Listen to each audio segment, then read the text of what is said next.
Bem-vindas, bem-vindos a mais um seminário da AFIL, hoje com o tema Paulo Freire e a Pedagogia da Libertação, com a professora Ofélia Marcondes, do Instituto Federal de São Paulo, conhecedora, é claro, do Paulo Freire, de Dil e de Zé, que está aqui com a gente na AFIL, já também, aliás, acho que desde o início, né, Ofélia, que a gente começou com o grupo do WhatsApp aqui Sim. E tudo, está com um curso de extensão sobre Paulo Freire, e vai conversar um pouco hoje com a gente sobre este autor, que é um autor muito importante para o pensamento de libertação, seja na área da pedagogia, da filosofia, da sociologia, da história, da educação de modo geral.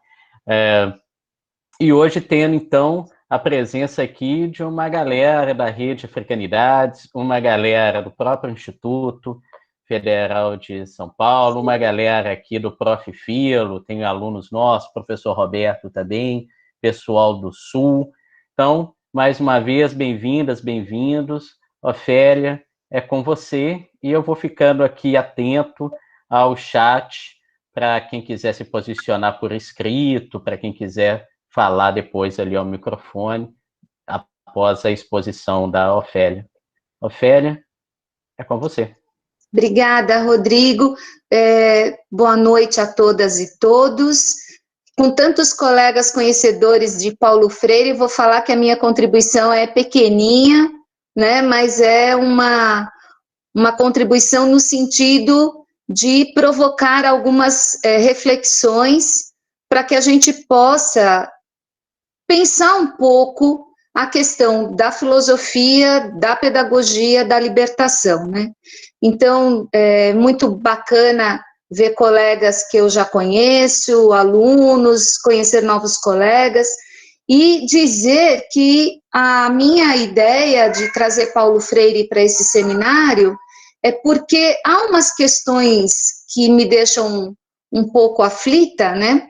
Que é o que eu já coloquei nos seminários anteriores, e os colegas que me conhecem, é que, de modo geral, no âmbito da filosofia como uma instituição, quase não se fala de educação, né? Então, a gente tem a filosofia da educação lá na esfera da Faculdade de Educação, e a gente não tem, por exemplo, nas faculdades onde há, por exemplo, bacharelado em filosofia, a gente acaba não encontrando nenhuma disciplina que vá tratar, por exemplo, da filosofia da educação. Mesmo que trate do ensino de filosofia, acaba não tratando da filosofia da educação. Quando eu fiz o meu mestrado, que eu estudei Leopoldo Sea, o professor de Goiás, que foi para a minha banca de mestrado, ele é da História, e ele perguntou para o professor Severino, afinal de contas, qual é a razão, né, de você ter uma mestranda em Filosofia da Educação estudando um filósofo, né? E aí o professor Severino respondeu que tudo que interessa ao ser humano interessa à filosofia da educação. E tudo que se refere ao ser humano interessa à filosofia da educação. Então, quando a gente estuda um filósofo, mesmo que aparentemente não trate de educação, né, a gente pode trazer para a nossa reflexão sobre o fenômeno educativo e os processos de formação humana. E isso tem me motivado a participar de grupos de filosofia no sentido de apontar a necessidade de estudar questões ligadas à educação, a filósofos da educação, na esfera disso que é a filosofia, né? Então, a gente vai encontrar lá em Dewey, logicamente que em Rousseau a gente já tem lá uma filosofia da educação, digamos assim, mas o primeiro a usar a expressão filosofia da educação foi justamente Dewey, né, lá no começo do século XX.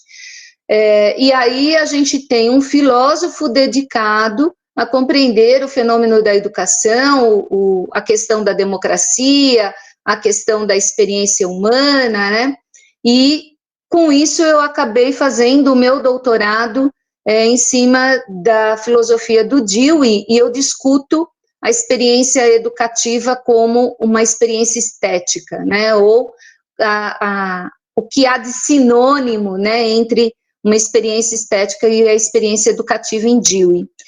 E sempre fui lendo Paulo Freire, mas só de uns 10 anos para cá, não, menos, que eu venho me dedicando a uma leitura mais sistemática, né, de Paulo Freire. E em 2018, a gente fez um trabalho no Instituto Federal de São Paulo, lá no Campus Registro, justamente sobre alfabetização de adultos, e aí a gente foi retomar a leitura do Pedagogia do Oprimido, e foi fazer um trabalho de 50 anos de Pedagogia do Oprimido. Inclusive, a Erundina esteve no campus para inaugurar o nosso auditório, que se chama Auditório Paulo Freire, e naquele momento, comemorando 50 anos de Pedagogia do Oprimido, a gente faz uma declaração, né, de intenção no sentido de ampliar esses estudos a respeito do Paulo Freire. E esse ano, então, houve a oportunidade de oferta desse curso de extensão, que é justamente Paulo Freire, um panorama histórico-filosófico.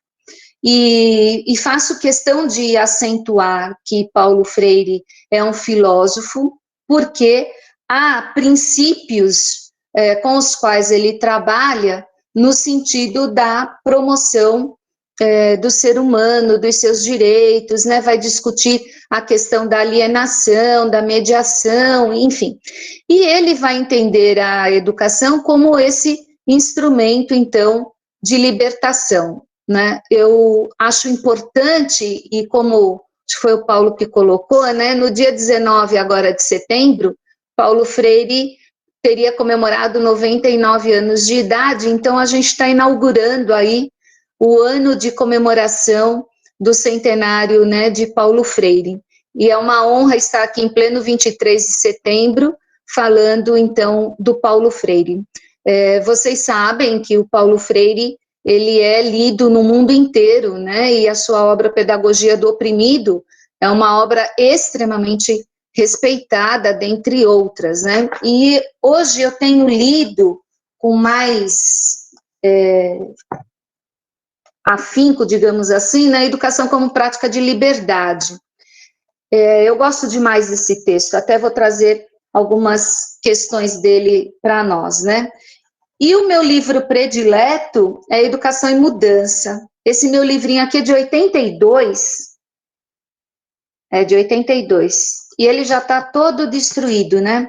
E, obviamente, Pedagogia do Oprimido, etc. Pedagogia da Indignação, que eu também gosto muito.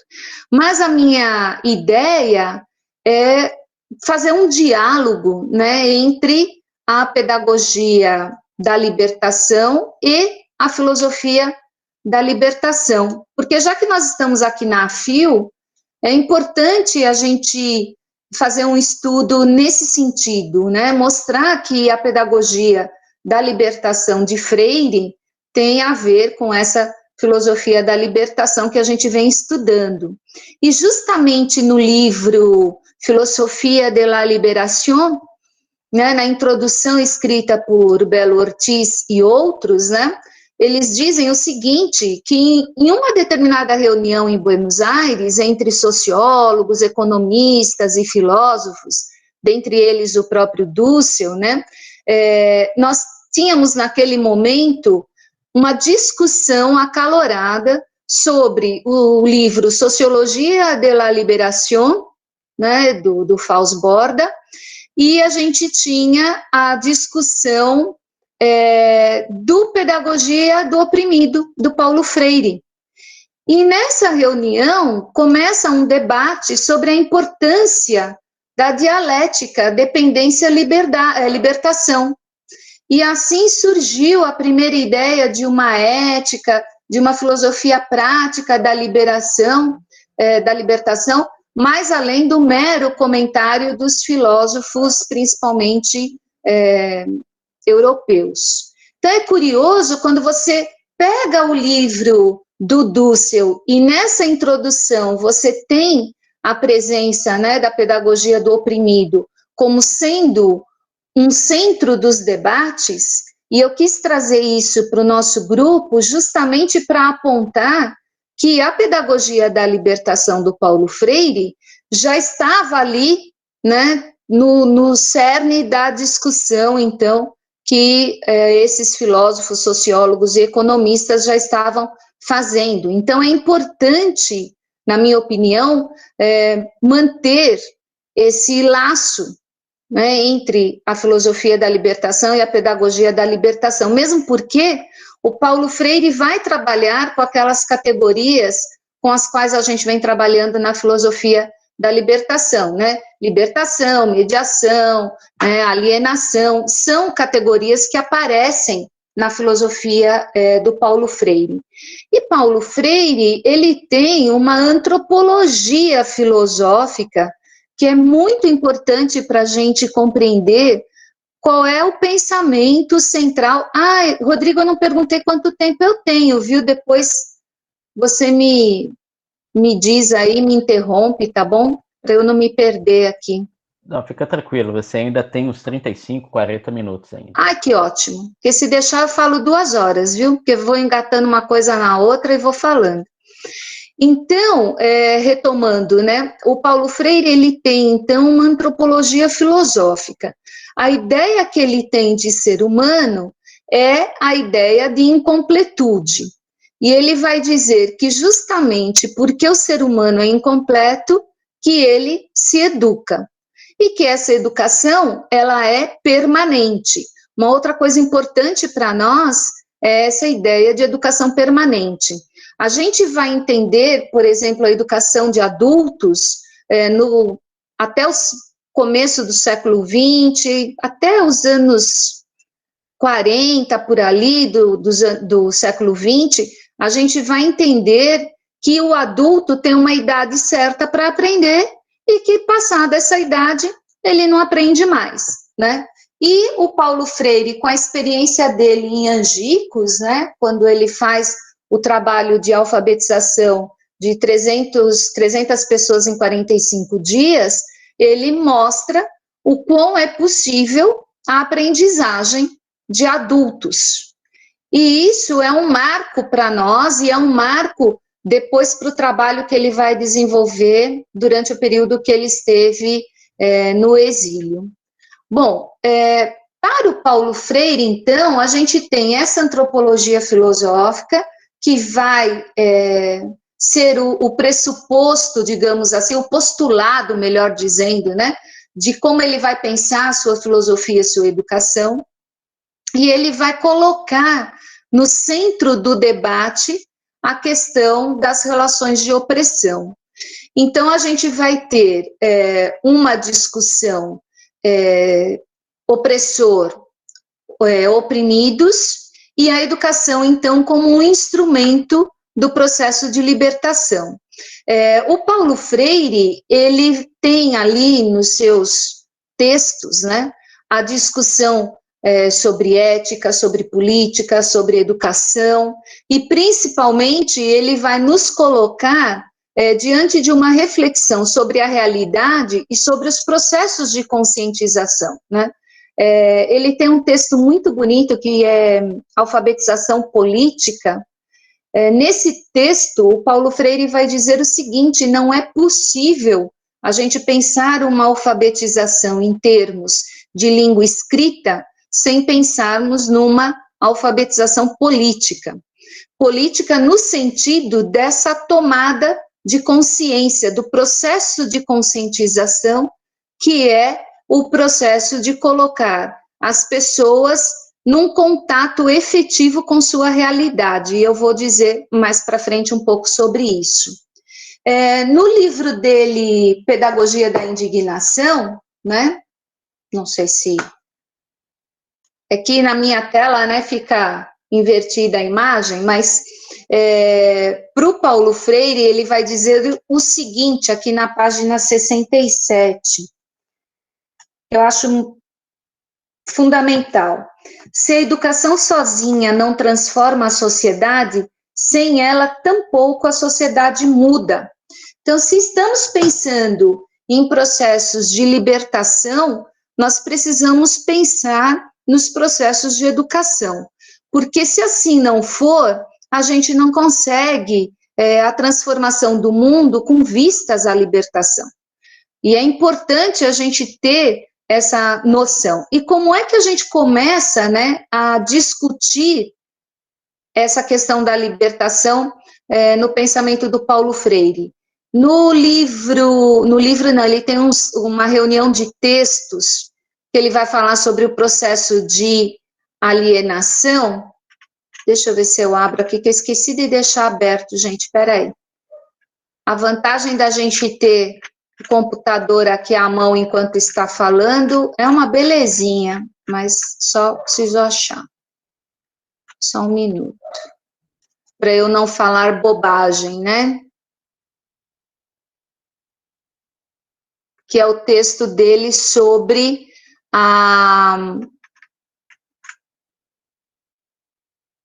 não vou achar. Que ele vai justamente dizer da superação das questões de opressão no sentido de como a educação bancária ela vai impor, né, essa relação de submissão e de reprodução. O texto é o papel da educação na humanização. Esse texto, ele vai trazer para nós uma reflexão sobre a questão da educação bancária como aquela educação que vai servir ao propósito de uma dominação ideológica e da manutenção das relações de opressão. No Pedagogia do Oprimido, capítulo 2, né, ele vai aprofundar aí as discussões sobre a educação bancária, que a gente precisa compreender como uma crítica não só à educação tradicional, mas ele vai fazer uma crítica a uma forma de pensar a educação. E ele, pensando então naquela antropologia filosófica que ele propõe, né, do homem inacabado e por isso se educa, é que ele vai dizer o seguinte: ninguém educa ninguém, ninguém educa a si mesmo, os homens se educam entre si, mediatizados pelo mundo. Isso para nós, né, é fundamental compreender que é nesse processo de mediação que a libertação pode acontecer. Porque o ser humano, ele não tem como receber a libertação. Para o Paulo Freire, isso é muito interessante. Quando ele vai falar de pedagogia do oprimido, ele vai falar que é uma pedagogia proposta e realizada com os oprimidos, e não para os oprimidos. Que aí entra uma relação muito interessante com as atividades de extensão que as universidades acabam ofertando, né? Até conversando com o Daniel Pansarelli recentemente, nós discutíamos isso. O trabalho de extensão, ele não pode ser similar ao trabalho de colonização, né? Não é a universidade que sai do campus e vai para a chamada comunidade externa e lá faz um trabalho de colonização. No livrinho Comunicação e Extensão do Paulo Freire, ele vai explorar essa questão de que a gente tem que fazer um trabalho de extensão com a comunidade e não para a comunidade. E esses pressupostos filosóficos são importantes para a gente organizar a nossa ação pedagógica. Com isso, a gente tem a pedagogia do oprimido como um marco na filosofia da educação no Brasil, é um marco no pensamento filosófico de modo geral. A gente tem aí uma efervescência, né, da filosofia da libertação, teologia da libertação e pedagogia do oprimido. Então, é considerado esse livro que é um marco.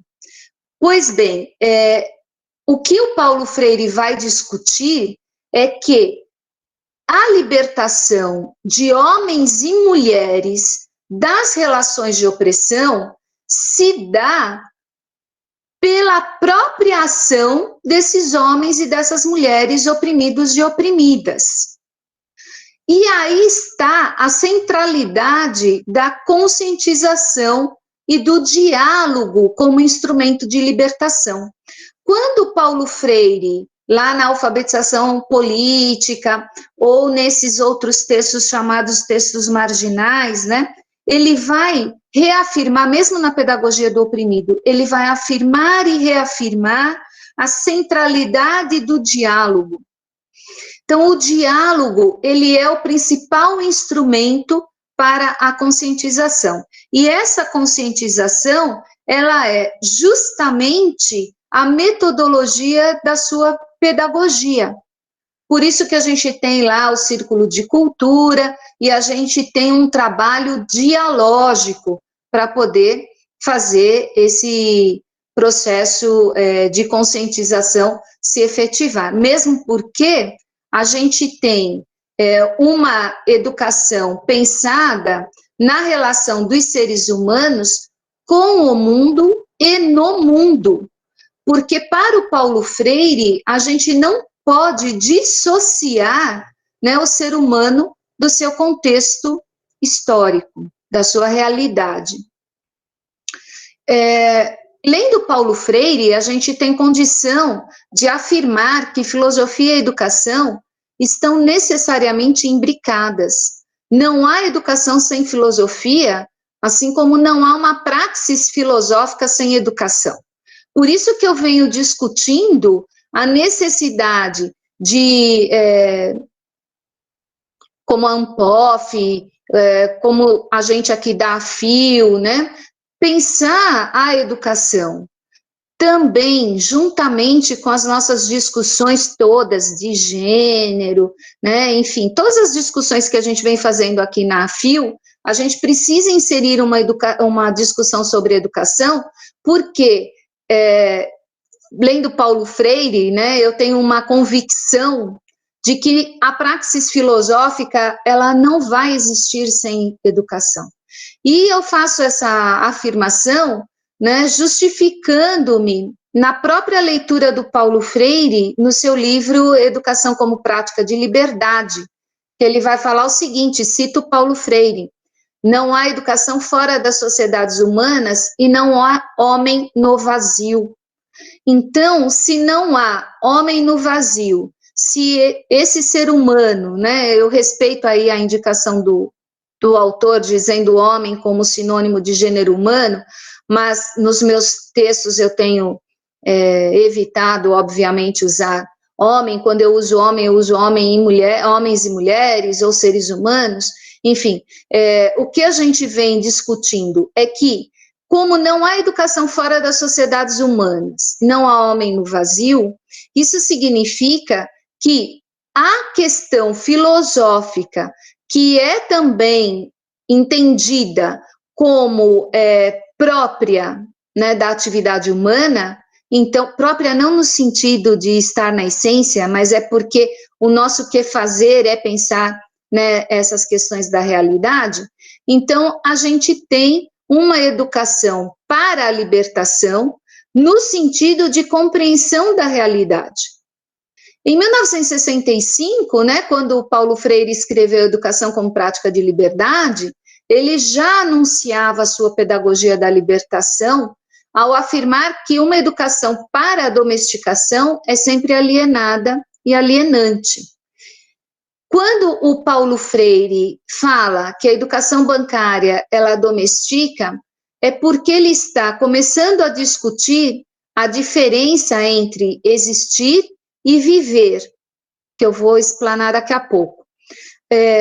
Quando o Paulo Freire começa a entender e a falar e a refletir sobre a questão da educação como libertação, ele fala o seguinte: a educação bancária, a educação a serviço do capital, é uma educação que transforma os seres humanos em objeto. e retira deles o seu protagonismo histórico. Portanto, só uma educação libertadora é capaz de superar a ideia do homem-objeto e de construir uma relação entre homens sujeitos.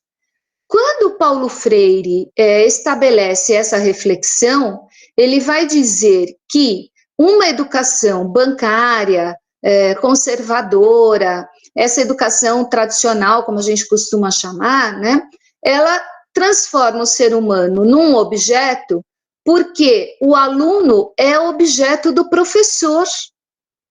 Ele é objeto porque ele é domesticado. Aí sim ocorre doutrinação, porque há uma domesticação, há uma adaptação do ser humano àqueles determinados modelos que essa educação bancária estabelece. Para Paulo Freire, né, como ele já falou nas suas obras, né, o ser humano, ele tem uma vocação para ser protagonista da sua história. Só que, submetido às relações de dominação, de domesticação, de opressão, esse sujeito passa ao objeto e ele perde a sua possibilidade de protagonista da história.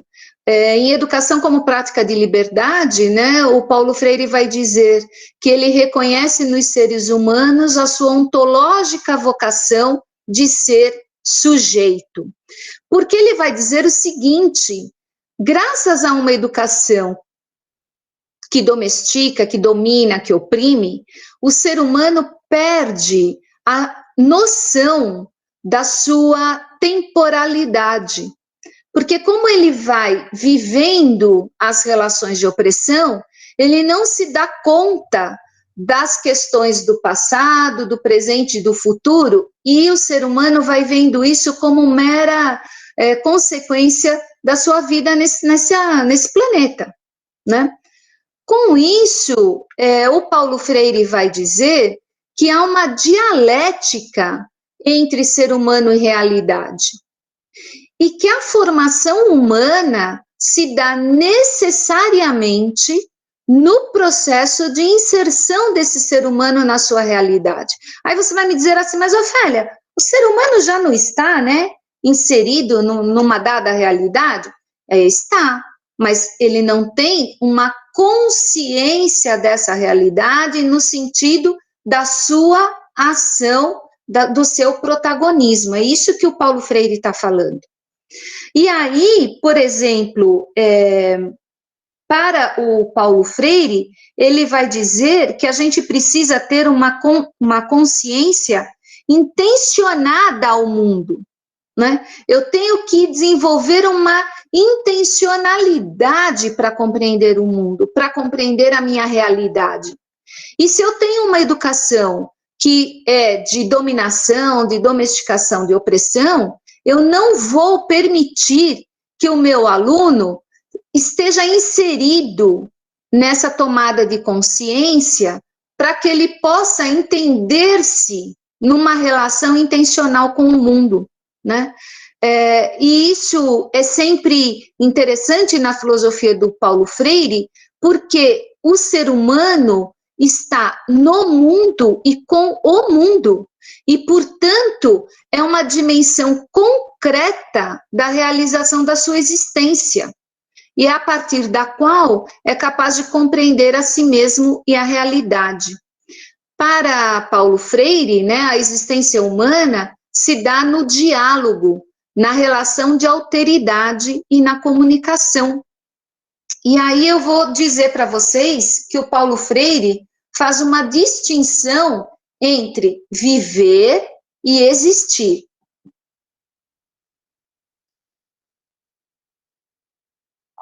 Aqui a gente vai ver, né, a influência do Heidegger, a influência do Sartre, apesar do Paulo Freire ir discutindo, né, as ideias desses autores, ele não faz apenas, ele não aceita simplesmente as ideias, mas ele vai discutindo, mas ele vai fazer, ele diz o seguinte: no livro Educação como Prática de Liberdade, ele tem uma nota de rodapé muito interessante, em que ele explicita essa compreensão que ele tem da diferença entre existir e viver. Então, eu vou ler para vocês aqui o texto do Paulo Freire, né? Então, eu cito Paulo Freire. Existir ultrapassa viver porque é mais do que estar no mundo. Então, para o Paulo Freire, quando ele vai falar de que o ser humano não tem consciência da sua temporalidade graças às relações de opressão, é porque o ser humano, ele apenas está no mundo. E existir é mais do que estar no mundo. Continua a citação. É estar nele e com ele. E é essa capacidade ou possibilidade de ligação comunicativa do existente com o mundo objetivo, contida na própria etimologia da palavra, que incorpora ao existir o sentido de criticidade que não há no simples viver. Transcender, discernir, dialogar, comunicar e participar são exclusividades do existir. O existir é individual, contudo, só se realiza em relação com outros existires, em comunicação com eles. Fim da citação. Essa questão do ato de discernir, que o Paulo Freire coloca, e essa questão da centralidade do diálogo, né? Porque na concepção dele, dessa relação entre ser humano e realidade, né? Nessa dialética entre ser humano e realidade, é que o sujeito, né? O ser humano, ele não só vive, ele existe. É preciso compreender-se como protagonista dessa temporalidade. E é apenas no processo de tomada de consciência que o ser humano descobre a sua temporalidade. Essa temporalidade é essa compreensão do estar no mundo e com o mundo. Por isso que ele vai dizer, né, que nas relações de opressão, os indivíduos apenas vivem. Porque a gente vai ter, nas relações de opressão, processos de submissão, de reificação, de desumanização, de destemporalização e de massificação. Quando eu tenho todos esses processos, né, eu tenho a transformação do sujeito em objeto. E, portanto, ele apenas vive, ele apenas está no mundo. É essa a questão que ele está pondo quando ele faz a distinção entre viver e existir. Bom, a transformação da sociedade, né, se dá mediante o processo de conscientização das relações de opressão e de alienação. Por isso que falar em pedagogia da libertação não é eu que sou boa, né, que sou cristã, que sou uma amiga dos animais e das pessoas, que eu sou caridosa, eu vou lá levar a libertação para os oprimidos. Não é assim que as coisas funcionam. Essa aqui é a pipoca, gente, de vez em quando ela aparece. Vai lá, fofa. Então, o que a gente tem é que a libertação, ela é uma conquista dos seres humanos a partir desses processos de tomada de consciência. Quando a gente vai falar de uma filosofia da educação pensada a partir do Paulo Freire, eu tenho que discutir se a educação está ou não a serviço do capital. Porque se está a serviço do capital, está transformando o ser humano em objeto da educação, e não sujeito da educação, e não protagonista do seu processo formativo. Então, esse processo de reificação nega aquilo que o Paulo Freire chamou de vocação ontológica do ser humano, de ser mais. Ser mais não tem nenhuma relação com as questões de capital.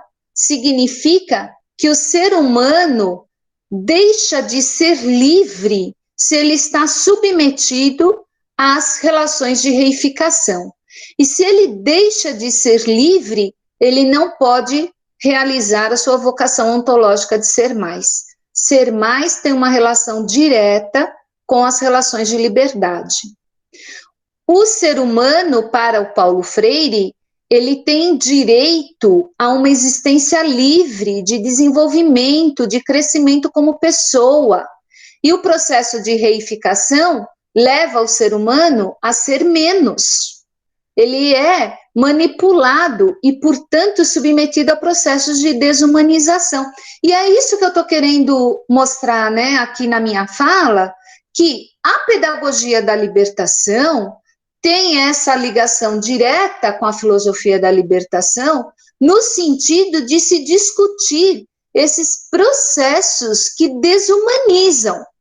E uma educação conservadora, tradicional, que mantém as relações de opressão, é uma educação que desumaniza. Aí a gente vai dizer, mas como é que eu avalio o meu trabalho como professor, né, no sentido de que estou fazendo uma educação opressora ou não? Então, a gente vai se perguntar, vai fazer um trabalho de praxis pedagógica a partir do que o Paulo Freire entende de praxis. Ação, reflexão, ação. Eu estou realizando o meu trabalho pedagógico. Eu preciso fazer uma reflexão sistemática dessa minha ação, para voltar para a ação, uma ação refletida, uma ação transformadora, uma ação que permita que o meu aluno seja protagonista do seu processo formativo. Retomando a questão do sujeito, né, e das relações com o tempo, o Paulo Freire vai dizer que uma educação libertadora, ela restaura as relações intersubjetivas, porque ele vai dizer lá, né, que o ser humano, ele tem a sua existência individual, mas que se concretiza juntamente com outros existires, né? Então, é no diálogo que vai se constituir essa existência como uma totalidade. Ou seja, é na relação intersubjetiva, na relação entre sujeitos, é que se dá a construção de relações de liberdade. Espero não estar falando rápido demais. Então, há aí, na filosofia do Paulo Freire, né, uma potência criadora, e ele vai ressaltar a importância de uma educação libertadora, que tem, então, como caminhos a conscientização e o diálogo. E o Paulo Freire vai dizer que a transformação do mundo, da realidade, somente é possível se os seres humanos se tornam protagonistas de sua historicidade. E ele vai dizer, lá em Educação como Prática de Liberdade, né, que a partir das relações do ser humano com a realidade, é que o ser humano, no diálogo, na comunhão, eles são capazes de atos de criação, recriação e decisão, que ele vai, então, dinamizando o próprio mundo. Porque se ele só está vivendo, quem estabelece a dinâmica do mundo é o opressor.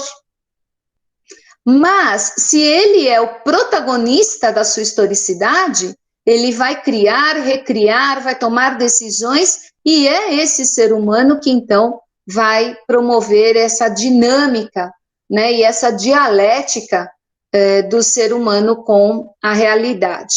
E, portanto, é nesse poder criador do ser humano que as relações se humanizam e a educação promove a humanização. Então, a gente vai ter aí uma relação de tomada de consciência com o próprio processo de humanização. E o Paulo Freire vai dizer que a educação que a massificação do viver não pode ser, né, ou melhor, a massificação do viver é a justaposição de indivíduos. E ele vai fazer uma crítica nesse sentido, porque há uma acomodação ideológica promovida pelo opressor, que justamente resulta na massificação do viver, nessa justaposição de indivíduos. E é isso que ele vai dizer lá no seu texto Pedagogia do Oprimido, sobre a questão da temporalidade. E eu vou ler aqui um trechinho para vocês da Pedagogia do Oprimido. Cito Paulo Freire. Por isso é que esta educação, em que educadores e educandos se fazem sujeitos do seu processo, superando o intelectualismo alienante, superando o autoritarismo do educador bancário, entre aspas, supera também a falsa consciência do mundo. O mundo agora já não é algo sobre que se fala com falsas palavras, mas o mediatizador dos sujeitos da educação. A incidência da ação transformadora dos homens, de que resulte a sua humanização, fim da citação. Portanto, existe aí na questão da educação libertadora em Paulo Freire uma superação dessa falsa consciência do mundo. Não é porque eu dou aula de história que o meu aluno vai ter, né, consciência do mundo. Pode ser uma falsa consciência do mundo. Então, como é que eu produzo uma educação libertadora para que ele tenha uma verdadeira consciência do mundo? E ele vai dizer o seguinte, que há uma dialética denúncia-anúncio na praxis política. Para Paulo Freire, a praxis é essa ação, reflexão, ação, no e com o mundo. E na esfera de uma educação escolarizada, a praxis é o entendimento da união efetiva da teoria e da prática. Quando eu pratico, quando eu tenho como meta e como prática e como praxis uma educação libertadora, eu tenho que denunciar as relações de opressão, eu tenho que denunciar as relações de dominação, eu tenho que denunciar as relações de massificação e de justaposição de sujeitos, né, de indivíduos. E então, fazer um anúncio de que é possível um mundo melhor, né, nas palavras do Paulo Freire, né, menos feio, né, menos violento, porque essa tomada de consciência que há numa relação dialética de denúncia-anúncio é que vai promover a superação das relações de opressão. Com relação a esse anúncio, né, a gente vai entender que anunciar a possibilidade de um mundo melhor é anunciar uma possibilidade de relações de libertação e não de opressão. Para o Paulo Freire, tem uma categoria fundamental no pensamento dele, até eu estava lembrando do Paulo, do nosso colega aqui da AFIL, quando falou da questão dos possíveis e dos impossíveis, né, das possibilidades e das impossibilidades, aí fiquei me lembrando do texto do Paulo Freire, quando ele fala o seguinte, no pensamento do Paulo Freire tem uma categoria muito importante que é a utopia, mas é a utopia não como aquela coisa que está no horizonte e que eu nunca vou alcançar, mas a utopia como sinônimo de sonhos possíveis. Isso é muito interessante na filosofia do Paulo Freire, porque ele vai dizer que essa utopia que eu construo e que a partir daí eu vou atuando no mundo e com o mundo, é que eu vou me aproximando dessa utopia e esse sonho se torna possível. E, obviamente, vão surgindo novas utopias. Existe aqui, pessoal, uma relação direta entre essa praxis, né, que o Paulo Freire define como ação, reflexão, ação, e a transformação da sociedade. Porque se eu vou apenas vivendo, se eu vou apenas estando no mundo, né, nas palavras do Paulo Freire, eu não opero as transformações. Mas, quando eu assumo a praxis, entendida como ação, reflexão, ação, no mundo e com o mundo, é que eu tenho condições de contribuir para a transformação da sociedade. Essa ação refletida, ela vai nos retirar dos processos mecânicos da vida cotidiana. Porque é pela ação que resulta da reflexão sobre a ação que se desenvolve o pensamento crítico, que é também objetivo da educação libertadora. Bom, para Paulo Freire, então, né, é importante anunciar a possibilidade e a necessidade de uma educação que favoreça os sujeitos oprimidos, né, aqueles submetidos a situações de opressão, de manipulação e de desumanização, e que promova, então, uma alfabetização política, que é justamente o meio pelo qual os seres humanos se inserem em sua realidade. Então, é nesse sentido, né, que o Paulo Freire vai trabalhar no seu livro A Importância do Ato de Ler, em 3 artigos que se completam, e ele vai dizer que ler é mais do que decodificar e codificar, né, o processo de leitura e escrita. São processos de leitura do mundo, da realidade, da vida. Então, para o Paulo Freire, a leitura do mundo precede a leitura da palavra.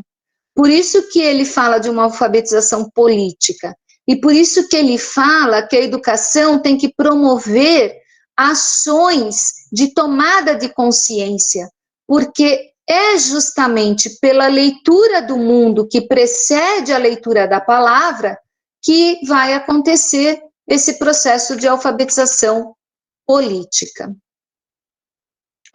Bem, Ofélia, só para te situar, 5 minutos. Ah, ok. Tomar uma aguinha. Então, aí, a gente vai entender, né, que para uma educação libertadora, eu vou ter como metodologia o diálogo e como conteúdo o conhecimento crítico da realidade. O efeito de uma educação libertadora, para Paulo Freire, é, então, a mudança de atitude diante da realidade, estimulando a ação refletida no mundo e com o mundo. Para ele, a educação é o próprio processo de libertação, se pensada, né, desse modo, tendo o diálogo como metodologia e o conhecimento crítico da realidade como conteúdo. E nessa educação libertadora é que a gente tem condição de superar, né, a questão da contradição, digamos assim, educando os educadores. Para o Paulo Freire, educando, educador, educador, educando, porque não existe uma relação de saberes hierarquizados que possam oprimir as relações de educação. Porque o que acontece? O professor, ele também aprende nas relações com o seu aluno. E o aluno ensina o seu professor nas relações de educação, isso tratando, né, desde a educação escolarizada, como nas relações várias aí do processo de educação. O que o Paulo Freire vai defender é que uma educação bancária, conservadora, ela é uma educação que escraviza e que desumaniza. E é a crítica que ele vai fazer duramente no Pedagogia do Oprimido. E essa contradição educador-educando precisa ser superada. E só é superada na compreensão de que não há um saber, há saberes. Portanto, Para o Paulo Freire, a pedagogia do oprimido é uma pedagogia humanista e uma pedagogia libertadora. Por isso que é uma pedagogia com o oprimido e não para o oprimido. Isso é importante a gente manter, né? Claro. Vamos ver se eu já comentei tudo que eu tinha pensado. Basicamente, a educação como prática de liberdade, ela implica, e cito Paulo Freire, implica a negação do homem abstrato, solto, desligado do mundo, assim como também a negação do mundo como uma realidade ausente dos homens, encerro a citação. Então, pensamento e ação para a libertação de homens e mulheres das relações de opressão.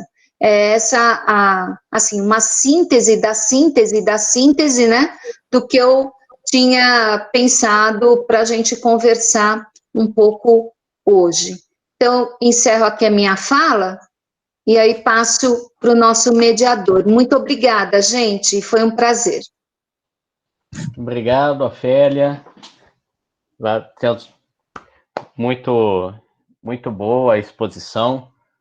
Agora a gente tem ali o nosso tempo, mais uns 40 minutos, mais ou menos, para o debate. Estão abertas, então, as inscrições para perguntas, comentários. Já há um comentário, pergunta aqui da Fernanda Malafatti, já emendo e faço para você, Ofélia, e as outras pessoas que quiserem, na sequência, se posicionar ou via chat ou via microfone, fica à vontade, tá?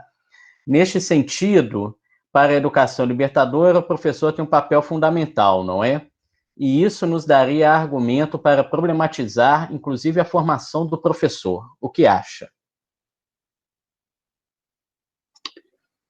Eu acho, Fernanda, que lendo o Paulo Freire, ele não retira, né, o professor desse processo. Diferente lá do construtivismo do Piaget, né, que ter professor ou não ter professor não vai fazer a menor diferença, né, porque ele precisa só organizar o ambiente que o aluno vai explorar. Aqui não, o professor, ele também é um mediador, né, dessas relações com o mundo no mundo. E eu acho sim, Fernanda, que se a gente se pusesse a pensar Paulo Freire com toda a seriedade, a gente teria sim que problematizar a formação do professor, mesmo porque eu trabalho com curso de formação de professores, eu tenho alunos aqui acompanhando a nossa reunião, né? A crítica que eu faço é a seguinte: eu tenho ainda, né, eu vejo ainda uma centralidade dos conteúdos escolares acadêmicos, né, na escola, nas universidades, né? Então, quando eu vou discutir a formação de professores, eu deveria discutir como é que eu transformo a minha prática para que o aluno seja sujeito da sua aprendizagem, né? Para que ele utilize esse conhecimento como recurso para se colocar no mundo e com o mundo. Então, a centralidade do conteúdo, ela é perdida se eu faço uma educação libertadora. Conteúdo é importante? É importante, mas desde que ele seja um instrumento para o ser humano se colocar nesse mundo com o mundo, para que ele transforme o viver numa existência. E a gente vem observando que, infelizmente, os currículos continuam centrados no conteúdo. E é um conteúdo escolarizado, porque é um recorte de todo o conhecimento que foi construído pela humanidade ao longo de sua história, né? Por que eu tenho que estudar eletromagnetismo? A resposta primeira que eu vejo é porque sim. Agora, se você me diz que eu, conhecendo eletromagnetismo, eu tenho relações diferentes com o meu mundo, aí faz sentido, né? Eu vejo, por exemplo, ainda muita resistência dos professores de matemática para trabalhar em etnomatemática, por exemplo, né? Então, são relações que a gente precisa pensar quando vai pensar a formação do professor, né? Por isso que eu tenho entendido, há um movimento aí para a gente fazer uma adequação dos nossos currículos para acreditação da extensão no curso superior, né? Há uma preocupação hoje de que 10%, se eu não errei a conta, né, da carga horária do curso seja transformada em ações de extensão. E eu acho que se a gente levasse a sério a filosofia do Paulo Freire, a gente deveria ter mais do que 10% de projetos de extensão, porque a gente faria um diálogo efetivo com a comunidade, né? Então, nesse sentido, Fernanda, não sei se você concorda, discorda de mim, né? Mas eu acho que sim, que a gente tem que agarrar aí na filosofia do Paulo Freire e problematizar, assim, a formação do professor. Acho que é isso, Rodrigo, por enquanto. Beleza. Agora, então, no próximo, Elias.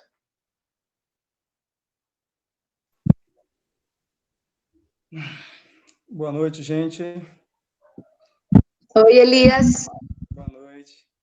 Para mim é um prazer estar participando mais uma vez aqui com vocês, aprendendo mais um bocadinho. Gostei muito da sua explanação, acho que você conseguiu sintetizar muito bem o pensamento de Paulo Freire e esse convite, né, de dialogar a pedagogia de Paulo Freire com a filosofia da libertação. Eu acho ela extremamente necessária, porque ele mexe com algo que, para mim, é muito, muito importante, que Paulo Freire nos apresenta, que é a questão de você pensar a construção de saberes, como a senhora colocou, a partir da descentralização do poder. Uhum. Né? Quando ele coloca o professor aprender com o aluno aprender com o professor, essa dialética, é justamente essa proposta de você descentralizar e abrir para a pluralidade. Né? E quando a gente pensa na pedagogia do oprimido, que para mim é uma obra-prima, ela precisa ser entendida também dentro do contexto ao qual ela foi inserida. Ele escreve essa obra no período que está exilado, lá no Chile, e quando a gente vai ler a estrutura da obra, ela é um ensaio, né, justamente ratificando a tese deles de que educar é um movimento, né, contínuo, que não acaba, descentralizado, e no prefácio, marcando que ali se trata realmente de uma obra filosófica, e tem um filósofo, Fernando, né, teórico, que vai estar fazendo uma síntese do que seria a inscrição daquela obra e qual o pensamento de Paulo Freire naquele contexto no qual ambos estavam inseridos. Né? Então, ele vai trazer uma coisa que para mim também é importante, sobre o papel do erudito. Qual é o papel da erudição quando a gente pensa no contexto da filosofia da libertação? Né? Porque quando traz o pensamento de Paulo Freire para a universidade, a gente vai ver que a universidade vai justamente o oposto. Ela centraliza, né? Ela se apega à ideia de erudição, se ingessa inteira e se fecha para a comunidade. E a filosofia da libertação propõe justamente ultrapassar os muros da universidade. Então, se é para ultrapassar, se é para fazer esse diálogo com a comunidade, é abrir um novo paradigma. E abrir esse novo paradigma perpassa, no meu ponto de vista, essa descentralização e essa pluralidade. E para fechar minha fala, que eu gostaria de saber se eu estou viajando ou não, quando ele também traz essa questão lá logo no prefácio, né? Aprender a falar o mundo a partir de sua própria palavra, né? E ele era um amante da filosofia da linguagem. Então, para mim, ali, ele está trazendo também uma coisa que eu acho que é intrínseca ao ser humano, a questão da ancestralidade, que cada comunidade, cada povo traz. E por isso que ele fala assim, a partir da sua fala, a partir do seu lugar, né? E o lugar de fala das pessoas é um lugar da ancestralidade. A existência, quando ele vai falar até da existência, que é você estar ali naquele corpo a corpo, aprendendo um com o outro, né? Sem estar atravessado por nenhum tipo de vaidade, para mim é trazer novamente ali um solo onde a violência não se manifesta. E o único solo onde eu acho possível a violência se afastar, se dissipar, é no solo da ancestralidade. Por isso eu acho que, quando a gente vai dialogar com Paulo Freire, pegando um gancho, um diálogo com o filosofia da libertação, é muito importante voltar para discutir o conceito de ancestralidade. E não na perspectiva necessariamente religiosa, mas na perspectiva de colocar o corpo como também proposta de reflexão. Porque quando a gente pega a tradição filosófica, a gente vai observar que desde Platão o corpo desaparece. Né? E aí quem vai resgatar depois vai ser, na modernidade, Spinoza, vai trazer uma reflexão bacana, o corpo e mente como uma coisa só, e ali eu acho que merecia uma reflexão também. Depois Foucault, quando vai tratar da sexualidade, depois Merleau-Ponty, né? Ou quando a gente pega Deleuze para falar do corpo sem órgão. Então, assim, o corpo, para mim, é um ponto central também para poder a gente estar buscando esse diálogo. E é essa parte daí que eu digo, eu não sei se eu não viajei demais, né? E queria ver sua opinião sobre isso. Gratidão. Rodrigo, como você quer fazer? Quer que eu já comente a fala do Elias ou quer que a Rayane e o Paulo... Pode comentar a fala do Elias ali. Então, tá bom. Vamos Obrigada, fazer de um em um. Elias. Se vier gente demais aqui, eu faço um bloco mais para o final, tá?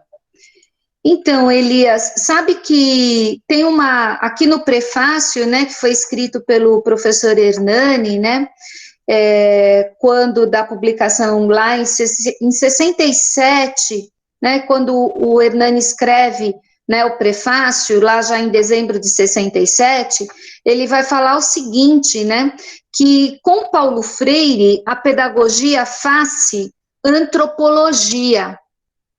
E isso, na minha opinião, é um marco importante, porque a gente vinha tratando, né, de uma teoria pedagógica como algo da esfera da psicologia, e quando a gente tem uma pedagogia que se faz antropologia, a gente está falando de pressupostos filosóficos na base da prática pedagógica ou da praxis pedagógica.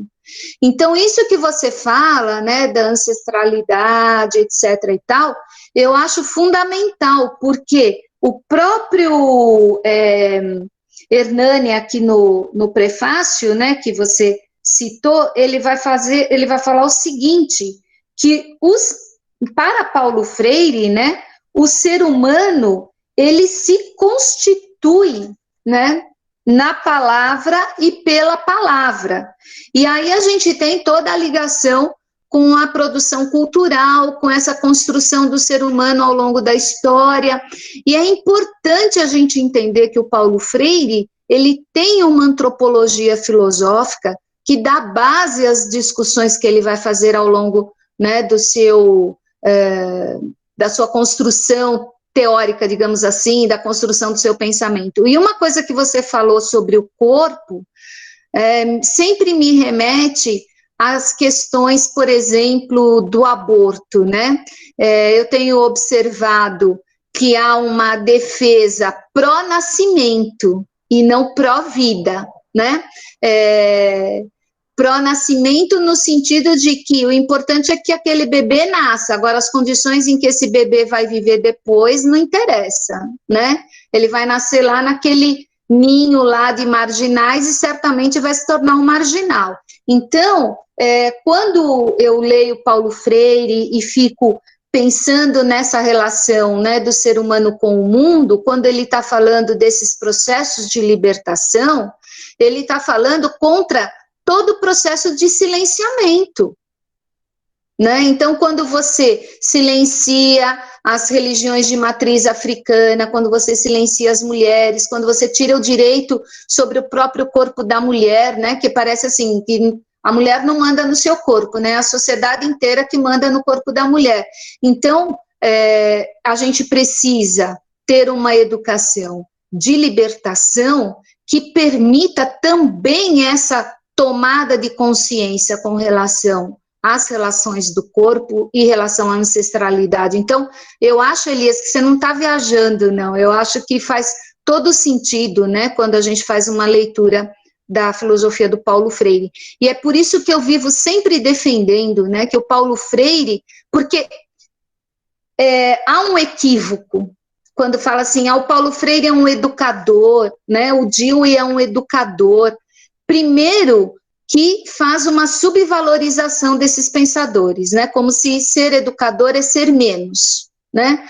Então, Paulo Freire, Dewey, não tem o estatuto de um Heidegger, né? De um Nietzsche, de um Schopenhauer, de um Habermas, né? Isso é um equívoco que muitas vezes nós, como filósofas e filósofos, cometemos também. A gente tem que defender esses pensadores, né? Sejam eles o Paulo Freire, o Anísio Teixeira, o Dewey, concordando ou não com a opinião deles, né? Eles são filósofos da mesma estatura de qualquer outro. Então, por isso que eu venho defendendo de que na esfera da filosofia tem que ser inserida a discussão sobre educação. Porque é importante pensar a formação humana. Né? Então, Elias, acho que você não está viajando, não. Era isso. Rayane, fica à vontade. Acho que o Elias queria comentar a minha fala. Desculpa, Elias. Não, eu só queria agradecer. Obrigado. Não, eu que agradeço. Vai lá, Rayane. Bom, queria agradecer primeiro a professora Ofélia. Eu compartilho da mesma emoção por falar hoje em Paulo Freire, justamente nessa data tão próxima do aniversário dele.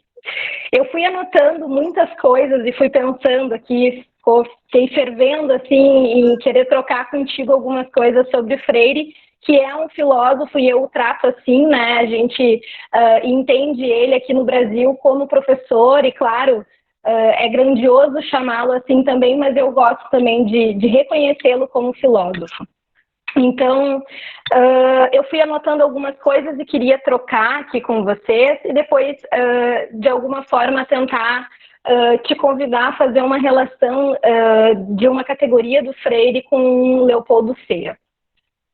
Bom, eu fiquei pensando muito também na primeira pergunta que foi feita sobre a questão da formação de professores, e fiquei pensando que não existe conteúdo oficial dentro dos currículos que abarque a esfera popular. Tampouco existem formações docentes continuadas ou dentro das academias que propõem uma valorização da margem.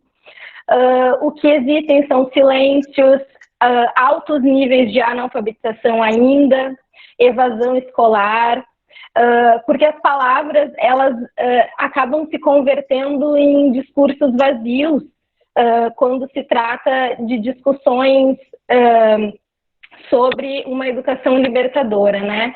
Algumas formações de professores passam de modo superficial por cima, né, sobre esse tema, não entrando em toda a grandiosidade da obra e do legado, inclusive político, que o Freire convida esses docentes a fazer, né? Então, parecem narrativas ocas, propostas interrompidas, aqui eu falo do EJA, né, no Brasil, ideias, ideais descontinuados, principalmente, então, dentro desse contexto de educação de jovens e adultos hoje no Brasil.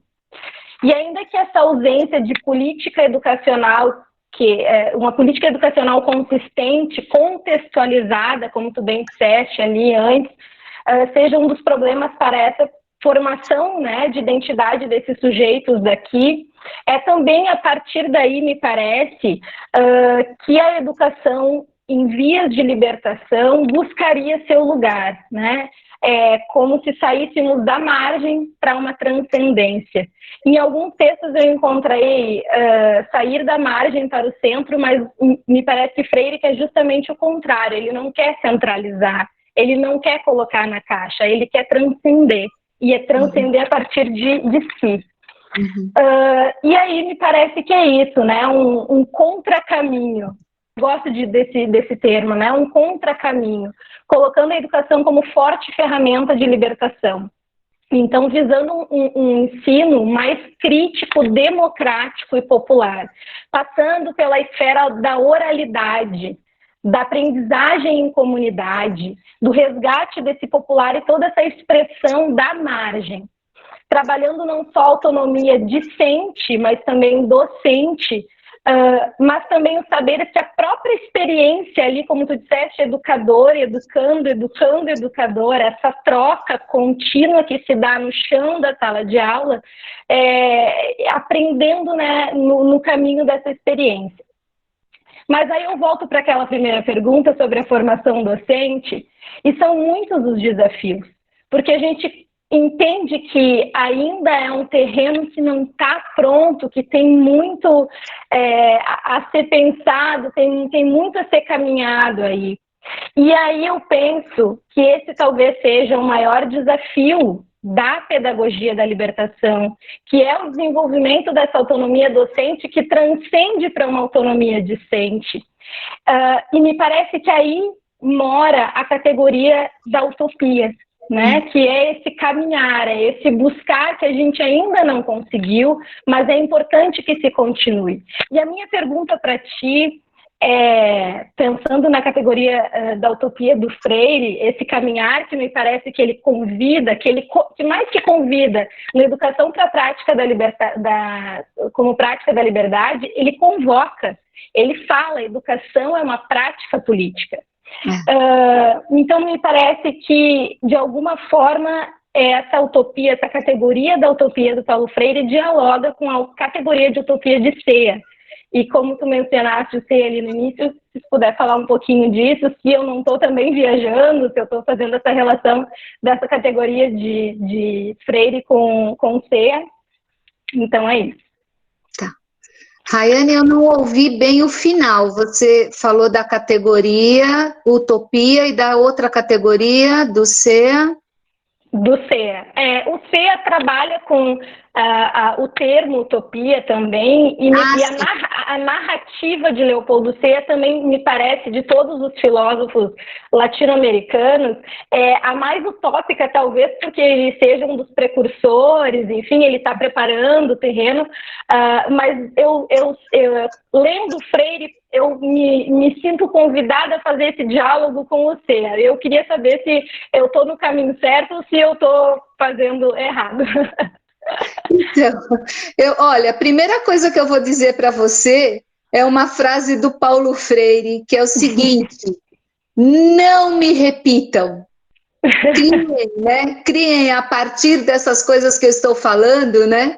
Vão recriando Paulo Freire, né? Aí tem aquele livrinho Paulo Freire para o século XXI, é um livrinho pequenininho, né? E o Carlos Alberto Torres, se eu não estou errando o nome, né?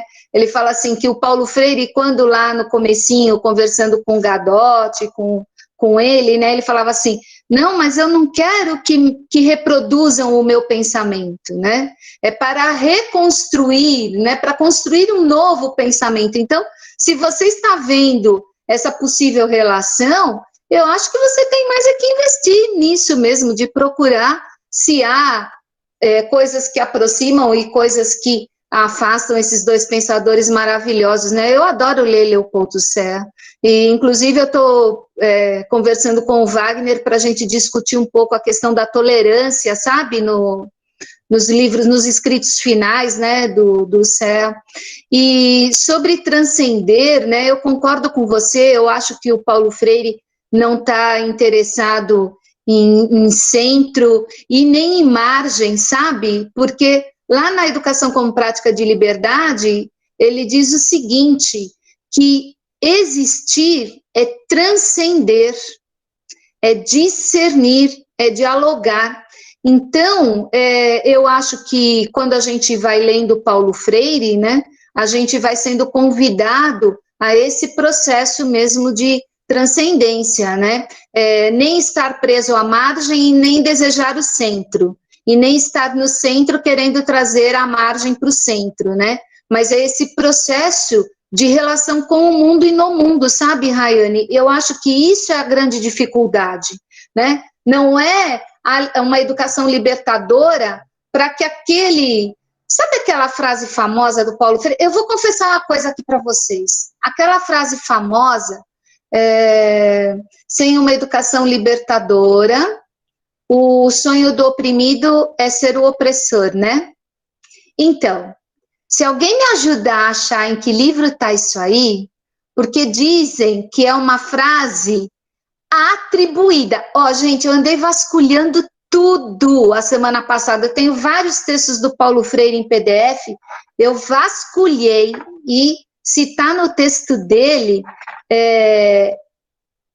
eu não sei onde. Então, estou procurando essa citação. Se alguém achar, me mande, por favor. E eu li um autor que diz que é uma frase atribuída. E eu vou dizer para vocês, se ele disse ou não disse, faz todo sentido.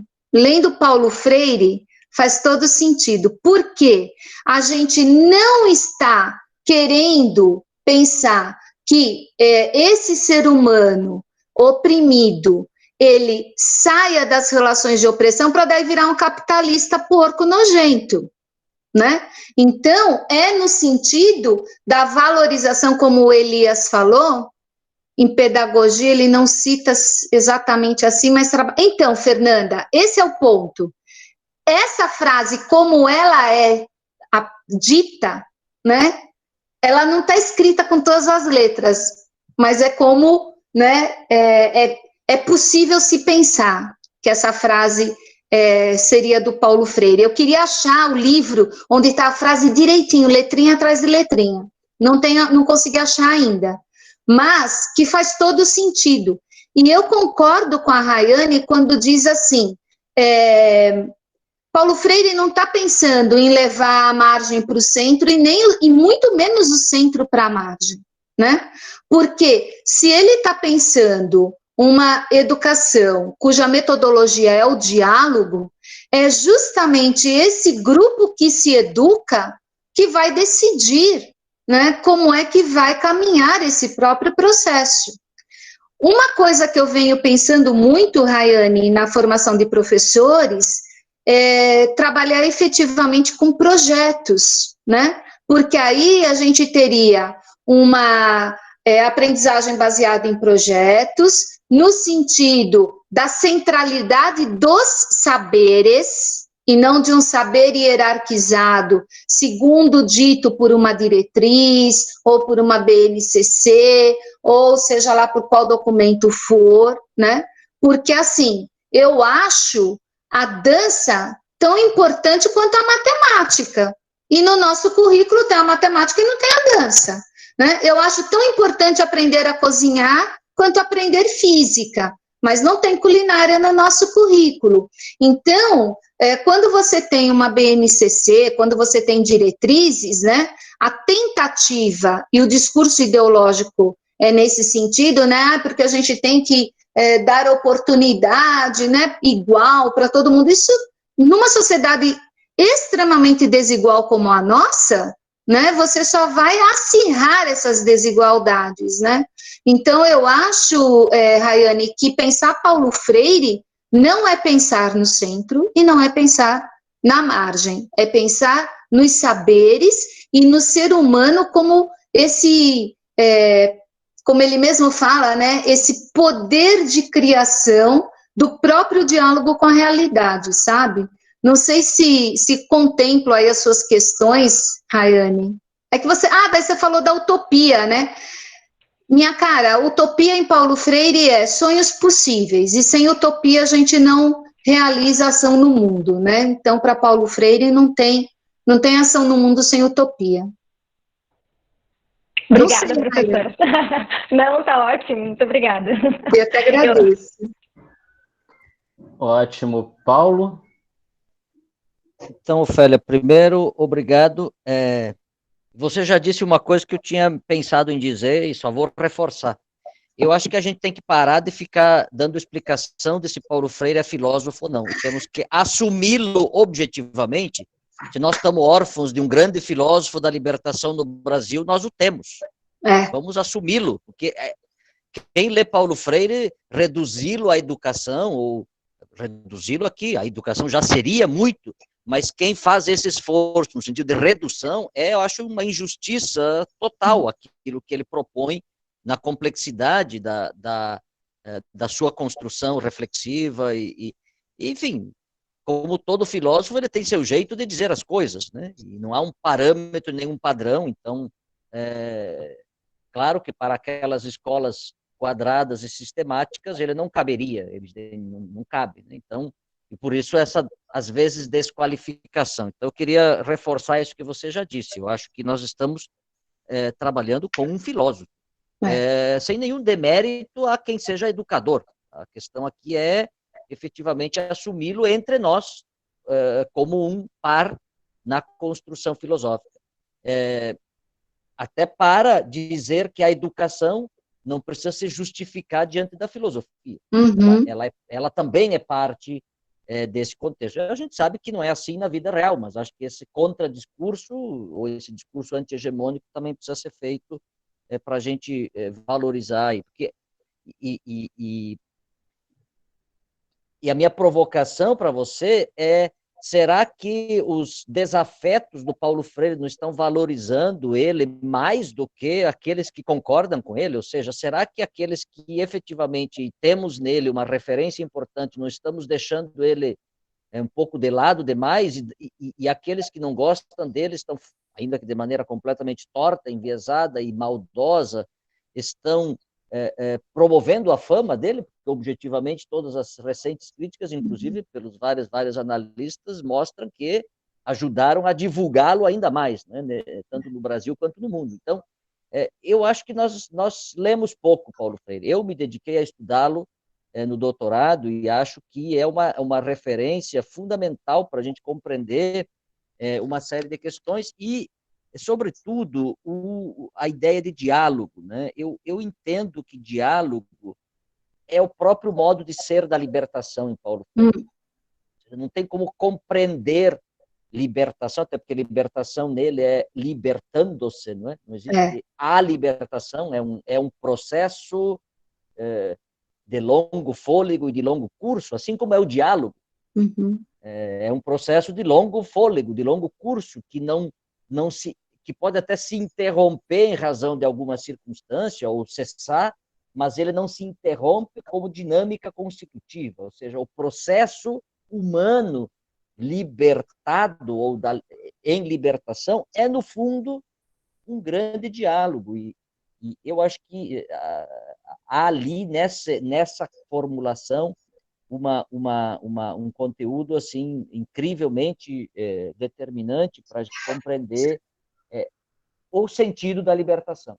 Então, eu queria compartilhar essa minha percepção e também te ouvir como é que porque tu usaste a expressão metodologia, e aí é um risco, porque as pessoas, em geral, quando ouvem metodologia, interpretam equivocadamente, porque acham que é só metodologia, não é?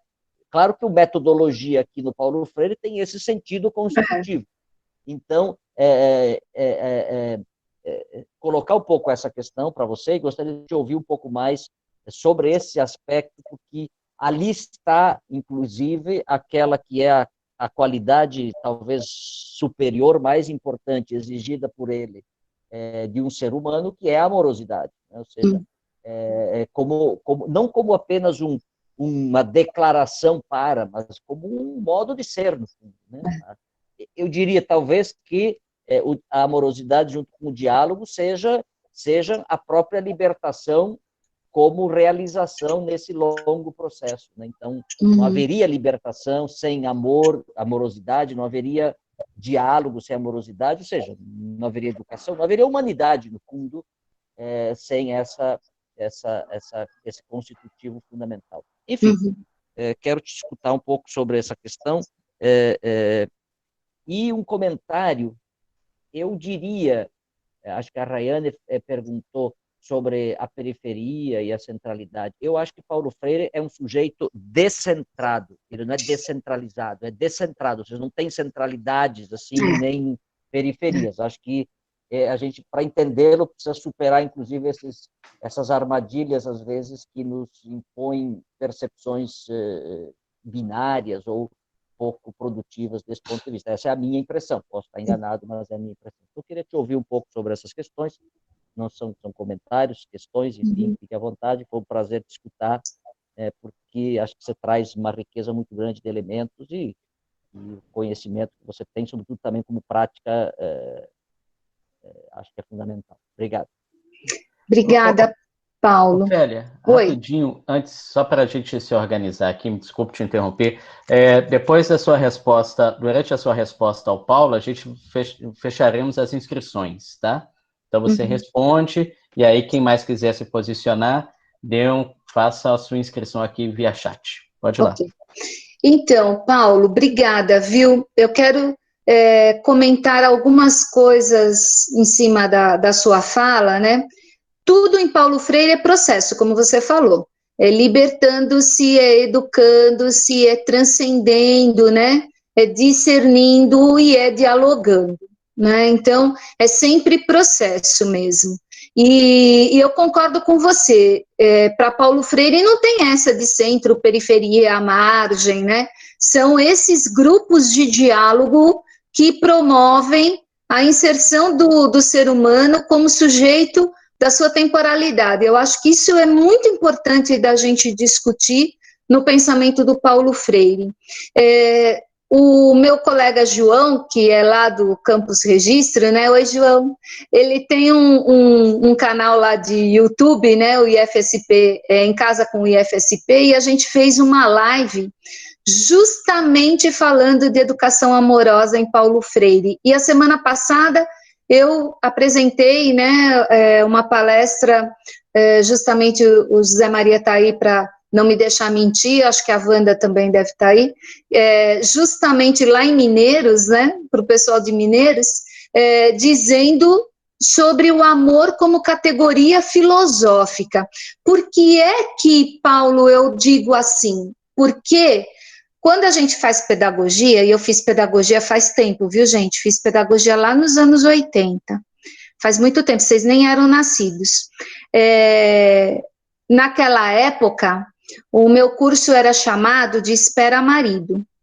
E depois eu fiz filosofia, né, na USP já nos anos 2000. Mas naquela época, né, a gente tinha essa ideia de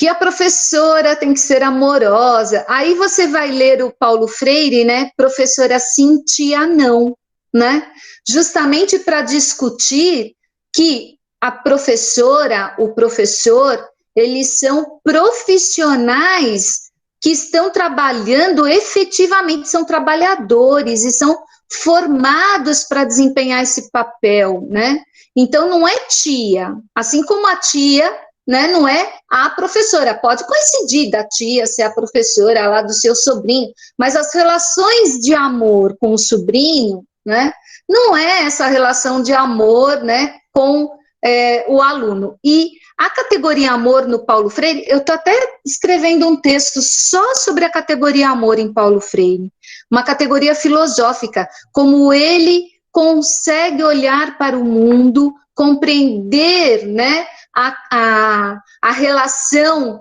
do ser humano com a sua realidade e como é que amor entra nessa perspectiva. E ele vai dizer assim, eu sou um intelectual amoroso, né? Porque eu amo as gentes, né? E esse amor é um amor que humaniza, é um amor que quer, né, aquela vocação ontológica que eu estava falando, né, do ser humano, que ela se concretize. Então, é isso que é o amor na filosofia do Paulo Freire, né? Não é o amor romântico do século XVIII, XIX, né? Não é isso.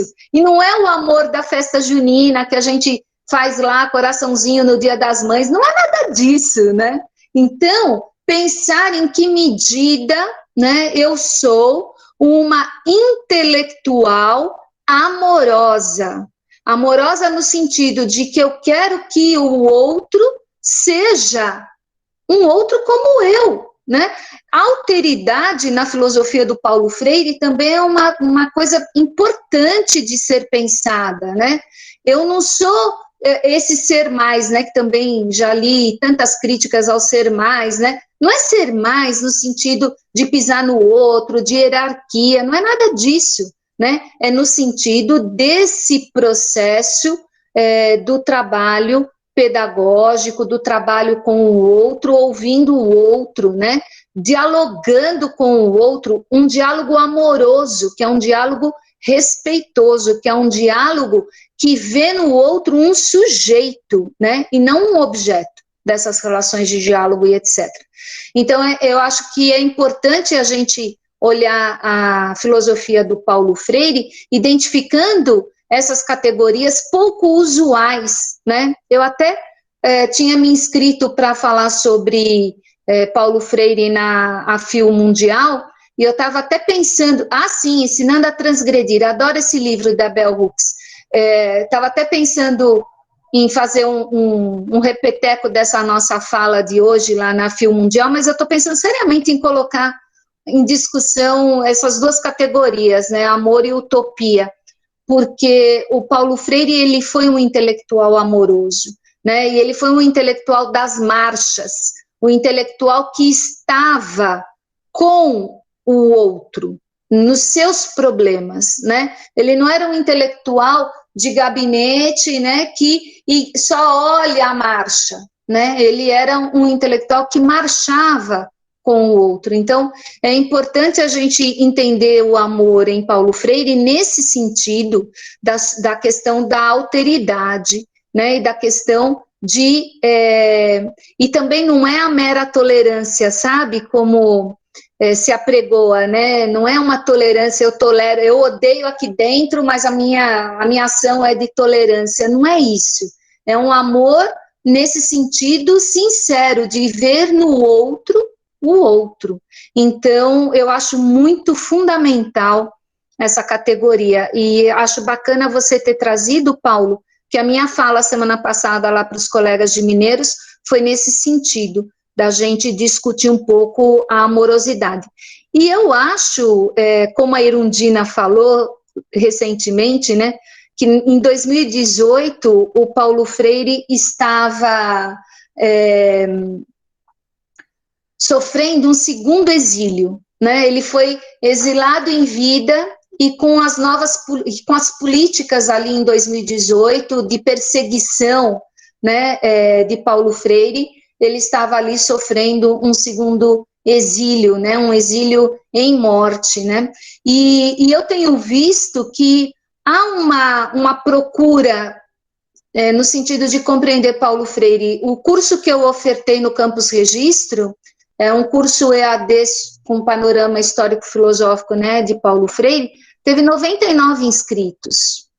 Então, é interessante ver que há uma procura hoje para se debater e pensar e buscar ler o Paulo Freire para compreender essas relações com o mundo, porque, antes de tudo, quando ele escreve Educação como Prática de Liberdade, quando ele escreve Pedagogia do Oprimido, né, que, entre muitas aspas, dá a impressão de que ele está falando de educação, e, na verdade, ele está falando de filosofia, das relações de opressão e das relações do ser humano com o mundo, né? Por isso é tão filosófico. Então, não sei, Paulo, se eu contemplei aí a discussão que você queria propor, mas estamos aí. Então, ao João, meu amigo lá de registro, obrigado, eu que agradeço. O João, meu colega lá de registro, colocou aí o link do YouTube com a live que a gente fez falando de educação amorosa em Paulo Freire. Estão lá convidados. Obrigada, João. Obrigada, Paulo. Beleza. Bom, vamos então para o último bloco. A gente tem ali mais uns 15 minutinhos estourando, você bem sintético. Vou começar aqui, Ofélia, com uma questão que a Renata Floriano colocou. Primeiro, um agradecimento. Ofélia, antes de mais nada, muito obrigado pela tua fala. Eu tenho uma pergunta mais prática. Como aplicar Paulo Freire com o sistema EAD, onde os alunos ou não têm acesso a aulas online, ou, quando têm, negam-se a ligar a câmera para participar? Pergunto porque sou professora de curso popular de pré-vestibular e, atualmente, esse é o nosso desafio atual. Então, já vou aproveitar e colocar a minha questão e passo para o Duda. A minha questão, são duas observações que eu gostaria que você comentasse, Ofélia. Uma, você citou a Educação como Prática da Liberdade, que também considero um livro muito, muito interessante, sobretudo pelo diálogo que o Freire faz com vários pensadores brasileiros daquele momento, sobretudo o pessoal do ISEB.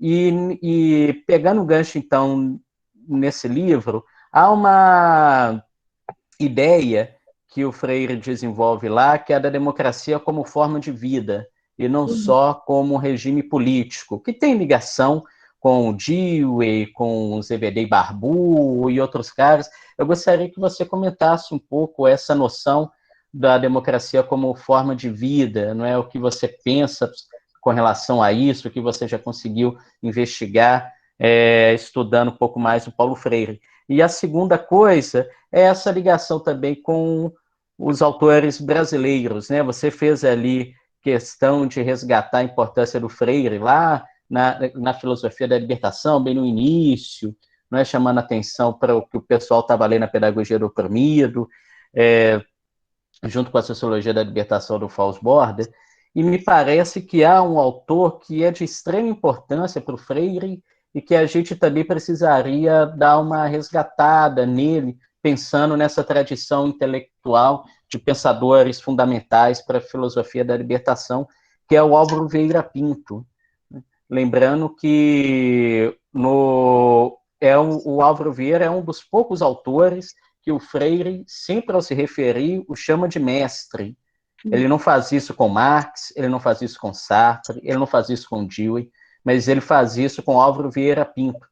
E é um autor que aparece em algumas obras citado justamente quando o Freire vai apresentar conceitos fundamentais, como o conceito de inédito viável, conscientização e metodologia, a própria noção de metodologia. Então, eu queria que você comentasse essas duas coisas, né, a partir dos seus estudos, o Álvaro Vieira e a democracia como forma de vida. Duda, vai lá.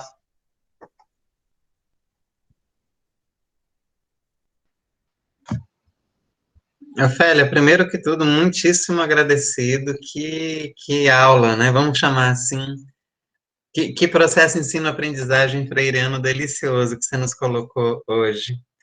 Eu vou fazer, então, também 2 ou 3 comentários. Eu estou na vibe aí do pessoal que não sabe se está viajando ou não. Então, como está viajando, está liberado, eu estou entrando nessa onda. Então, você logo, quando começou, falou da sua tese sobre Dewey e da experiência educativa como uma experiência estética, e aí, em seguida, encetou, falando do Paulo Freire, que a sua pedagogia é uma antropologia. Eu quero juntar essas duas coisas e te perguntar isso, assim, se o Paulo Freire não é, inclusive, eu estou apaixonado pela estética há alguns anos, né, então vou insistir nisso. Se o Paulo Freire não é um dos grandes autores que a gente tem no mundo da estética, sem ter essa rubrica, porque alguns dos conceitos fundamentais aí da sua pedagogia é exatamente o conceito estético, por exemplo, como conceito como categoria mesmo filosófica que articula a sua praxis educativa, como o amor, que foi agora referido.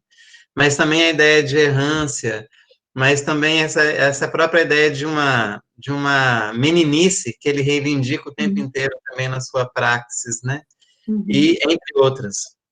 Então, assim, não seria essa ideia de essa antropologia que pensa o ser humano como um ser inacabado, né, como um ser em constante processo, exatamente nessa dimensão que dá ao próprio ser humano a categoria de ser criativo, ou seja, ele tem a responsabilidade de criar-se a si, de criar ao mundo, só que em relações permanentes, nunca de maneira a cindir o eu e o mundo, mas sempre pensar essa relação eu e o mundo como uma categoria criativa mais que tudo, menos dialética e mais criativa, nesse sentido. E aí, vem o segundo comentário, que é em relação à palavra, né? Parece que se o letramento do mundo é mais importante que o letramento da palavra, é também verdade que a palavra mundo, eu estou aqui viajando literalmente, criando categoria, a palavra não é uma categoria que ele utiliza, mas eu pergunto, não daria para utilizar isso, a palavra mundo? Ou seja, a palavra também dá acesso a essa, não só conscientização sobre a realidade, mas a própria produção da realidade. E a produção da realidade se dá também como palavra, não esgotada na ideia da palavra técnica, mas na palavra relação, né? Aquilo que permite, literalmente, interação, conscientização, etc. E claro, e liberdade. E, por fim, que é uma provocação a nós mesmos, né, da comunidade da AFIL, o Paulo Freire é mais velho que o Dussel, por exemplo, né? Dussel está com 80 e poucos anos, ele faria 100 anos. Ele inaugura uma metodologia de libertação, uma pedagogia de libertação, antes, talvez, do ícone da filosofia da libertação na América Latina. Eu diria que o Paulo Freire, no Brasil, e o Frantz Fanon, na África, são realmente os grandes precursores de uma filosofia da libertação no mundo. E, nesse sentido, parece que é uma grande injustiça com relação ao Paulo Freire. O Dussel, ele mesmo diz que não desenvolveu uma pedagogia, ele faz a pedagógica, mas não faz a pedagogia, porque o Paulo Freire já tinha feito. Eu acho que é mais que isso. Eu acho que ele, no bom sentido, o Dussel é um bom ladrão do pensamento de Paulo Freire. Não o contrário. Parece que várias das categorias que sustentam a tradição da filosofia da libertação são freirianas, e o Freire não é considerado um filósofo da libertação, pelo menos pelo grupo inicial. Então, talvez a gente aqui deveria fazer uma correção histórica da nossa própria tradição. Queria te ouvir sobre isso.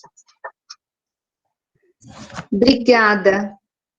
Gente, não vou dar conta, mas assim, vamos por partes, como diria Jack Stripador. É o seguinte, eu concordo com você, Duda, no sentido de que o Paulo Freire, ele antecipou uma série de discussões, que agora eu não vou conseguir achar, mas, por exemplo, eu acho que é em Educação como Prática de Liberdade, ele fala da necessidade de descolonizar o pensamento, né? Justamente quando ele cita o Frantz Fanon, né? Que ele, agora eu não sei, não vou achar, gente. Não sei se está aqui no Educação como Prática de Liberdade. Bom, enfim. Mas ele, então, ele também inaugura, né, essa discussão sobre a decolonialidade ou descolonialidade, depende do grupo aí, chama de com S, sem S, né? Então, eu acho, sabe, Duda, que nós aqui, filósofas e filósofos, né, ligados à AFIL, eu acho que a gente devia fazer um esforço nesse sentido, sabe, de resgatar historicamente, inclusive, o pensamento do Paulo Freire, o quanto ele antecipou, né, essas discussões e o quanto essas discussões posteriores, né, derivaram do pensamento do Paulo Freire. E eu acho, sim, que, de modo geral, a filosofia, ela esquece o Paulo Freire, né? A gente não tem leitores na filosofia, e aí eu estou falando como a filosofia como essa instituição, né, lendo Paulo Freire, são poucos, né, e aí a gente vai ter essa discussão histórica do pensamento do Paulo Freire, que eu acho que a gente devia resgatar, assim, acho isso muito, muito, muito importante, muito interessante. A segunda questão, sim, sem dúvida, Gisele, o Fanon é fundamental. Então, o Dussel chega a chamar o Fanon do primeiro filósofo da libertação, né? Aí a Rayane, que está lendo o CEA, se ela concorda comigo, né? Ele está também lá na fila dos primeiros, né? Eu acho que a gente também não pode esquecer isso, né, Rayane? Eu outro dia briguei com um colega, eu falei, não, cronologicamente a palavra libertação está lá no céu, né? Então, eu tenho essas discussões históricas aí complicadas. Bom, a segunda questão que eu quero abordar, né, é que eu não tinha parado para pensar na estética do Freire, mas, sim, eu acho, Duda, que também é uma investigação muito interessante, porque o Freire, quando ele fala na relação do ser humano no mundo e com o mundo, né, ele está fazendo uma relação, aí obviamente que eu vou fazer uma reflexão muito livre aqui. Quando o Dewey fala da experiência estética, né, como aquela experiência de sentir o mundo, né, da experienciação, né, o que resulta da experiência é esse processo de interação da criatura viva com o mundo, né, e o Freire vai falar de que a gente vive essa relação de experiências no mundo e com o mundo.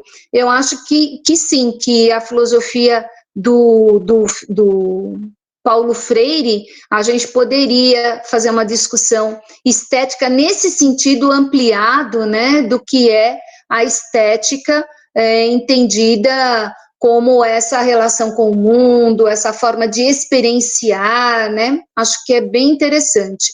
E nesse sentido, tem muita lógica pensar nessa relação. Bom, vamos ver se eu vou lembrar de tudo, tá, Rodrigo? Que você tinha colocado algumas questões importantes. A questão da democracia.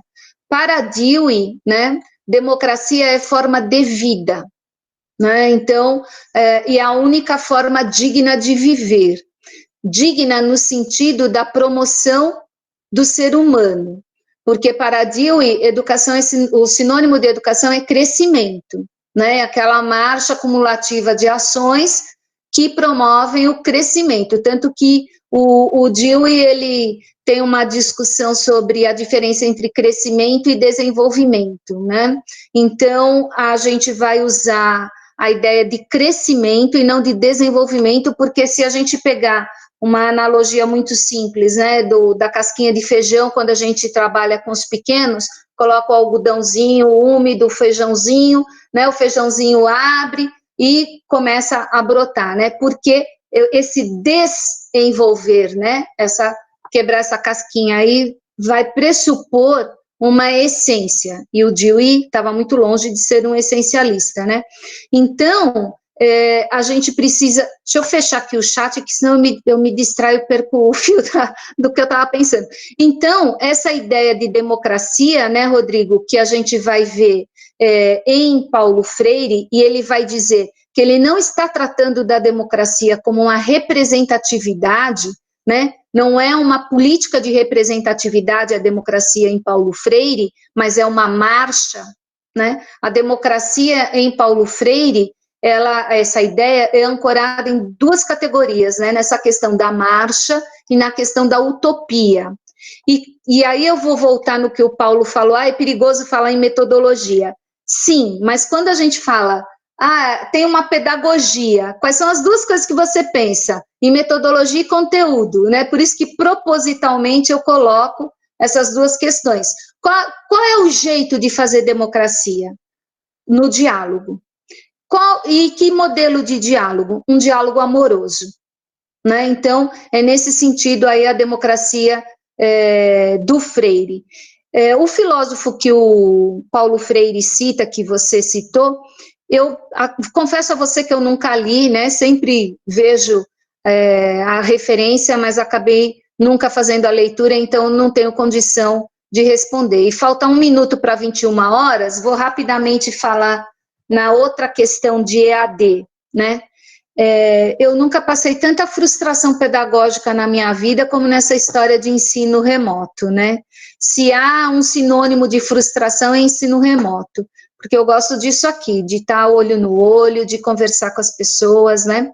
E o ensino remoto, como ele vem acontecendo, ele só está acirrando as desigualdades, né? Então, a gente tem 20% dos lares brasileiros não tem qualquer tipo de acesso em termos de internet, quando tem, é aquele pacotinho pequeno lá de celular, que não dá conta de videoaula, não dá conta de baixar texto em PDF, né?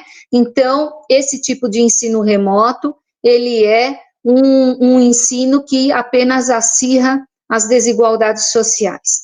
Então, eu acho que o Paulo Freire ia ficar muito chateado, né, falando assim em termos amorosos, né, ele ia ficar muito chateado, né, se ele visse o ensino remoto como a gente vem observando aí ao longo desses últimos meses, né?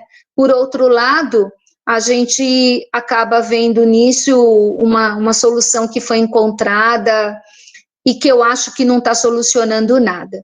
E aí a gente joga o ensino, a gente joga o conteúdo na centralidade do ensino, com esse ensino remoto, né? E lá no EAD a gente vira curador, né, de textos e de vídeos. Então, a gente não está promovendo uma aula dialógica, né, não está promovendo um crescimento no sentido do ser mais, usando a expressão do Paulo Freire, né?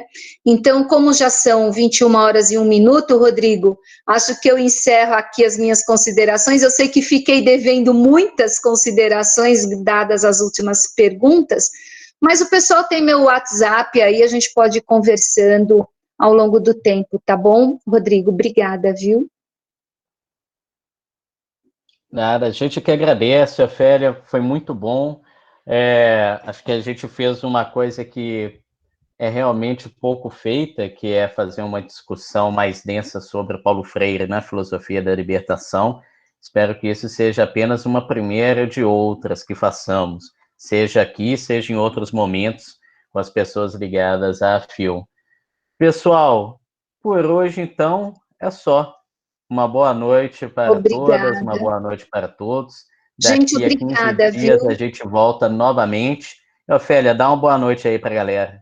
Gente, olha, muito obrigada, de verdade, do fundo do coração, porque a gente precisa ter esses momentos, sabe, de sentar com as pessoas que querem debater ideias e fazer filosofia com seriedade, né?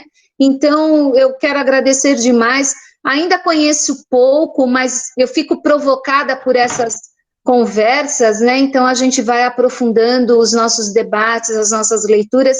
Então, agradeço de coração, foi uma oportunidade maravilhosa e espero que nos reencontremos em breve. Grande beijo. Obrigada, Fio. Obrigada, gente.